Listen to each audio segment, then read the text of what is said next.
আসসালামু আলাইকুম ভাই। ওয়ালাইকুম সালাম।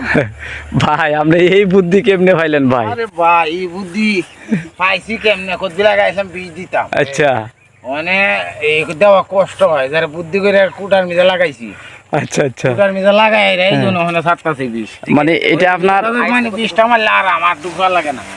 আচ্ছা ভাই, মানে এটা আমি দিতাছি আপনাদের হই নাই যে জি জি বা দেখেন নাচ ঘুরাইলাম। দর্শক দেখতে পাচ্ছেন, আসলে এটা আপনাদের অনেক উপকার হবে, এই জন্য আমি ভিডিওটা ধরলাম। আসলে এই ভিতরে যাইতে আপনারা জানেন বীজ দিতে যে অনেক কষ্ট কৃষকদের, তাই ভাই এই নতুন আবিষ্কার করলেন। ভাইকে ধন্যবাদ, অসংখ্য ধন্যবাদ এই বুদ্ধি প্রয়োগ করার জন্য। তো মানে ভাই এটা তো মনে করেন এক সাইডে, এটা ভিতরে তো ঢোকার কোনো পরিকল্পনা নাই, মানে এক সাইডে দুই সাইডে দিলেই শেষ কমপ্লিট। ভাই হুদা সাইডের দিকে চক্কর দিলেই হয়। হ্যাঁ ঠিক আছে ঠিক আছে। ঠিক আছে, কষ্ট অনেকটাই কমছে, হ্যাঁ বুঝছো? আরে কষ্ট কমছে নি খালি মানে আগে নুয়ে